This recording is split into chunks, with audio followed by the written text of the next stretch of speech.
Pernah nggak sih kalian berharap punya bola kristal buat ngintip masa depan? Nah, gimana kalau saya bilang alatnya itu sebenarnya udah ada di tangan kalian? Hari ini kita bakal bongkar rahasia gimana matematika yang kelihatannya simpel, ya, matematika level SMA, bisa jadi peramal pribadi buat kalian. Dan ini bukan soal nebak-nebak ya. Kita bicara tentang kemampuan buat benar-benar tahu apa yang kira-kira bakal terjadi selanjutnya. Kuncinya bukan sihir atau kekuatan gaib, tapi matematika. Yap, pelajaran yang mungkin dulu kita anggap paling ngebosenin di sekolah. Buktinya, itu tersembunyi di tempat yang nggak kita duga-duga. Selembar kertas ujian matematika SMA. Tapi, lupakan dulu soal ujiannya. Anggap aja ini peta harta karun yang bakal ngebantu kita mecahin teka-teki di dunia nyata.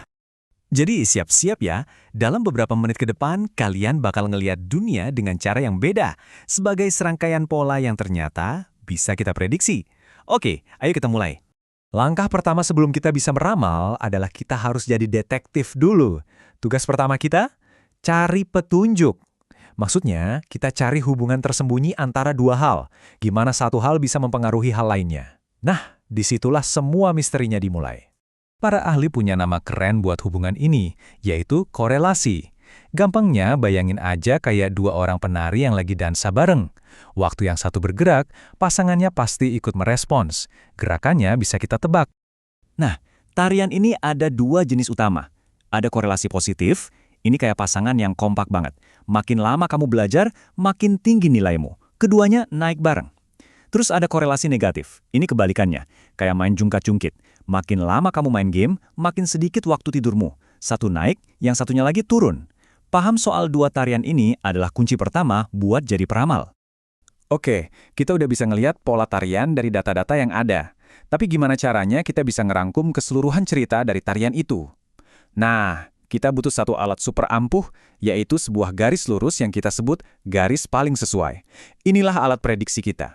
Dan ini dia alat prediksi kita. Persamaan ini diambil dari studi remaja bugar. Kelihatannya sih cuma kayak rumus matematika biasa kan? Tapi jangan salah, ini adalah resep rahasia yang bisa membuka hubungan antara berapa jam kita olahraga dan gimana kualitas tidur kita. Yuk kita bedah kode rahasia ini. Y itu adalah target kita. Berapa jam kita bisa tidur nyenyak. Angka 4,5 itu ibaratnya modal awal kita. Jumlah tidur kalau kita nggak olahraga sama sekali. Nah ini bagian ajaibnya, 0,5x. Artinya, untuk setiap jam X kita olahraga, resep ini ngasih kita bonus setengah jam tidur nyenyak. Simpel banget kan? Oke, resepnya udah di tangan. Sekarang waktunya kita beraksi. Waktunya kita uji seberapa sakti bola kristal matematika kita ini. Oke, tes pertama langsung dari soalnya. Ada seorang siswa olahraga selama 2 jam. Pakai resep yang kita punya tadi, kira-kira berapa jam tidur nyenyak yang bisa kita ramalkan buat dia? Jawabannya adalah 5,5 jam. Caranya, kita mulai dari modal awal 4,5 jam. Terus kita tambahin bonus tidur dari 2 jam olahraga, yaitu 1 jam. Dan boom! Ini bukan tebakan loh, tapi prediksi matematis. Dari yang tadinya cuma angka, sekarang kita punya informasi yang bisa kita pakai. Coba kita uji lagi alat kita ini di kasus yang beda, kali ini tren yang negatif. Jadi ceritanya, setelah ada edukasi kesehatan selama 5 minggu, berapa lama waktu main gadget yang bisa kita prediksi? Persamaannya adalah Y sama dengan 120 minus 4X. Dan hasilnya 100 menit. Kita mulai dari 120 menit, lalu rumusnya ini memotong 4 menit setiap minggunya. Setelah 5 minggu, total potongannya jadi 20 menit.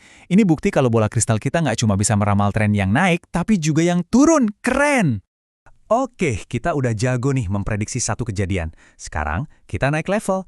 Gimana kalau kita mau meramal sebuah tren yang bakal terjadi di masa depan? Nah, ini namanya bukan lagi sekedar prediksi, tapi udah masuk ke peramalan. Coba kita terapkan di dunia bisnis. Di sini, kita punya data penjualan buku dari toko cerdas selama 5 bulan pertama. Kalau dilihat sekilas, datanya emang naik turun sedikit ya. Tapi mata seorang detektif data pasti langsung bisa lihat. Trennya jelas naik. Dan enaknya, kita nggak perlu nebak-nebak trennya. Soal ini udah ngasih kita persamaan peramalannya. Y sama dengan 18 ditambah 1,8X. Nah, inilah bola kristal kita buat si toko buku ini. Nah, ini dia nih pertanyaan paling penting buat pemilik tokonya. Dengan data dan model ini, kira-kira berapa banyak buku yang harus mereka stok buat bulan Juli, yaitu bulan ke-7? Jawabannya adalah 27 lusin. Dengan masukin Juli sebagai bulan ke-7, persamaan ini seolah-olah ngasih kita bocoran masa depan. Coba bayangin deh kekuatannya. Si pemilik toko bisa merencanakan stok barang, jumlah staf, sampai strategi pemasaran dengan jauh lebih percaya diri. Bukan lagi pakai firasat, semuanya berkat satu rumus matematika. Jadi kita emang baru aja selesai ngebongkar soal ujian matematika. Tapi yang kita temukan sebenarnya bukan cuma jawaban ujian, tapi seperangkat alat super praktis yang bisa jadi kekuatan baru buat kalian. Anggap aja sekarang kalian ini seorang detektif data. Kalian punya 3 alat utama di tas kalian. Pertama, kalian bisa pakai korelasi buat nemuin petunjuk. Kedua, kalian pakai regresi buat menggambarkan ceritanya. Dan ketiga, kalian pakai peramalan buat memprediksi babak selanjutnya. Ini adalah keahlian yang luar biasa banget. Jadi, pertanyaannya sekarang bukan lagi apa ya yang bakal terjadi, tapi pola apa di hidup kalian yang bakal kalian prediksi selanjutnya. Mungkin soal pengeluaran bulanan, kebiasaan olahraga, atau bahkan produktivitas kerja kalian. Di mana kalian akan menemukan hubungannya? Bola kristal itu sekarang ada di tangan kalian. Gunakan dengan bijak ya. Terima kasih sudah menyimak.